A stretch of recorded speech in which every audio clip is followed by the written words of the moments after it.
Hey everyone, Scott here to discuss Quantum of Solace, starring Daniel Craig, Olga Kurilenko, Matthew Amalric, Judi Dench, Giancarlo Gianni, Gemma Arterton, and Jeffrey Wright, and directed by Mark Forster. Now, I remember going to theaters for this, and I remember honestly not understanding the movie and feeling kind of bored. But let's see if that still remains true. Let's get into this movie.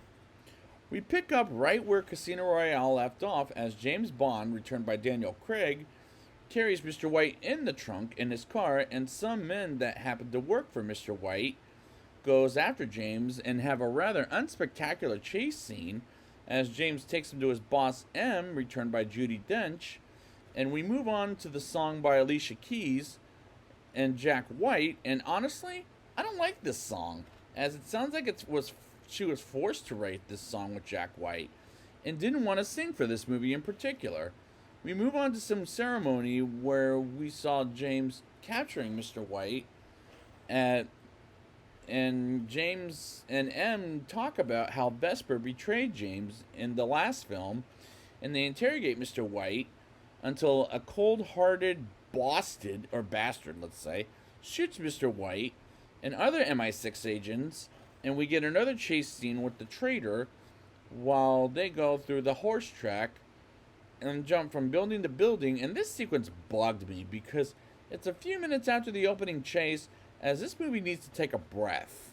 It needs us to calm down a bit further as James fights and shoots the traitor from the ropes, and that was again another unspectacular chase scene as Mr. White escapes. And the best thing about the movie, in my opinion, is the score. We move on to London in the MI6 building as we learn a little bit about the bad guy named Slate, sort of. We move on to a port au Prince, I think is what it is, which is in Haiti or Haiti, something like that, where James comes to get the guy, and yeah, we have yet another fight scene. I mean, Jesus, I'm about only 18 minutes into the movie, and we need 3 fight scenes in the first 20 minutes into the movie? Not really. James grabs a briefcase and meets Slate's contact, who happens to be Camille, played by Olga Kurilenko, as an African man on a motorcycle follows them while James and Camille are in the car, and James realizes someone wants to kill Camille, and she shoots him, and he steals the motorcycle from the African guy, let's say. And James follows her to even a bigger villain named Dominic Green, played by Matthew Amalric. And James watches what he does to Camille, and he pulls off a terrible villain. And this actor, I reviewed him before and gave better performances in the Grand Budapest Hotel, Sound the Metal, even in another movie I don't like, for example, Munich. But I'll see him again in Wes Anderson's upcoming film, The French Dispatch. While he gets a visitor and takes her with him and to kill her, and James saves her from death, and she isn't grateful about it. And as we get another dumb action sequence on the boat, this is 4 in the first 30 minutes, and that bothers me. You have to be able to tell a story, not action every 5 minutes for the first 30 minutes. My God. Camille gets dropped off on an island while James gives information about Dominic as he follows him on a plane on the way to Austria. As Dominic goes on the plane with the CIA led by Greg Beam, played by David Harbour, what are you doing here?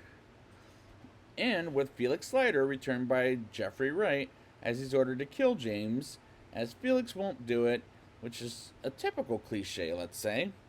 Meanwhile, James gets to Austria and dresses in a tuxedo at an opera house as he sneaks around to find where Dominic is sitting and offers a place to meet, and the dictators rudely get up to leave while James fights off some guards and encounters Dominic and runs out and drops a man on Dominic's car as his men shoots him dead. And the scene at the opera was really stupid, as M is leading to believe James is shooting people without asking them questions. But he did ask a question to the man he dropped at the building. M has no choice but to restrict James's movements, credit cards, and everything as he goes on a plane to Italy. And how stupid is M at this point? Or the Prime Minister, for that matter. I mean, Jesus. James goes to Talamone, Italy, to talk with Rene Mathis, returned by Giancarlo Gianni from Casino Royale, about getting passports, money, and information about the TIER project led by Dominic, and they go on a plane to La Paz, Bolivia, and is encountered by Strawberry Fields, played by Gemma Arterton, as I will review her again, in The Kingsman. And she takes them to a crappy motel, and James takes them, both Mathis and Fields, to a much fancier hotel.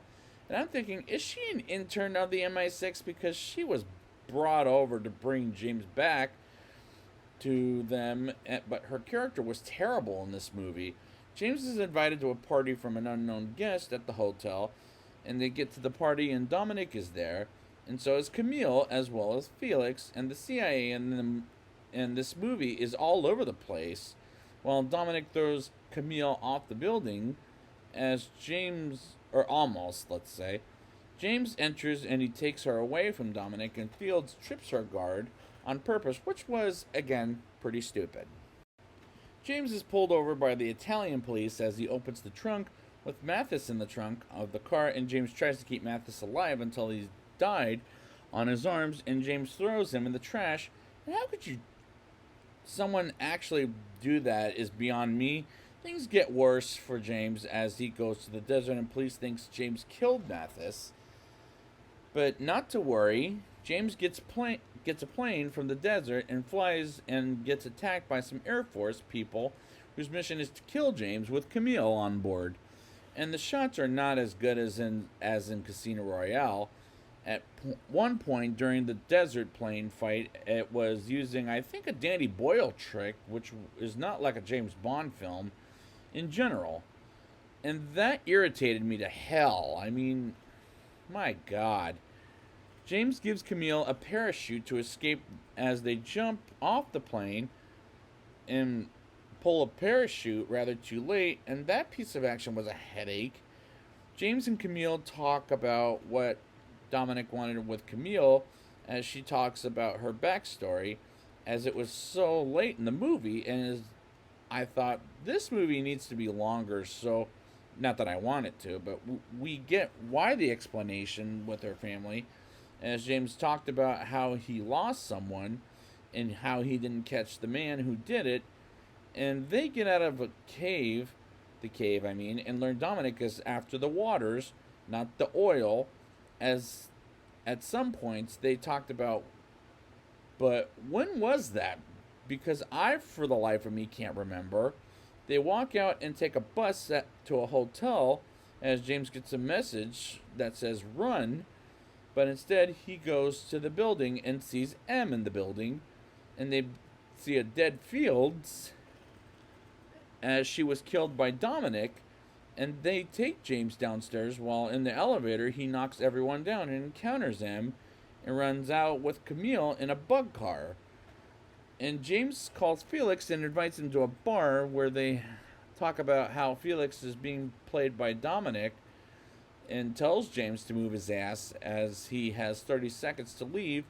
And as he does, after Felix knows where Dominic is at, a building in the middle of the desert.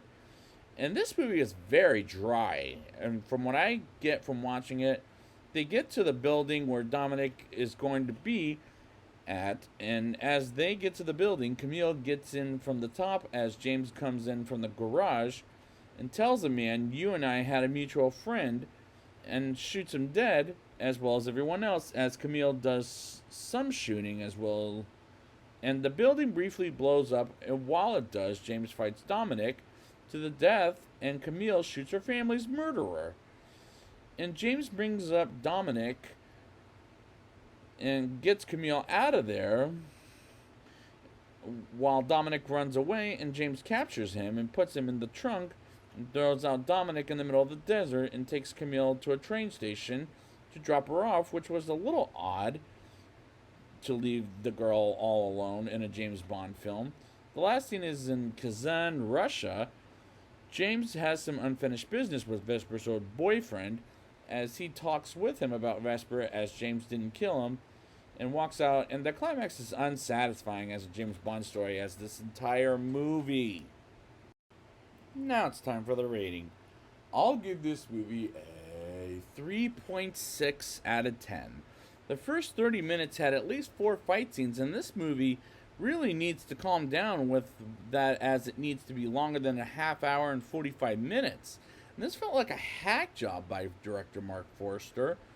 It felt very dry as the characterization this time is terrible, as we needed more explanation from Camille than what we got in this movie. The shots are terribly shot as the dialogue here is terrible, as this may be the worst Daniel Craig Bond film I've seen thus far, but we'll see how I like Spectre and the new movie, but for now, this is the worst of the Daniel Craig era. So I'd like to thank you guys for joining me, and next time I will be back with Skyfall, and until then, the name's Bond. James Bond.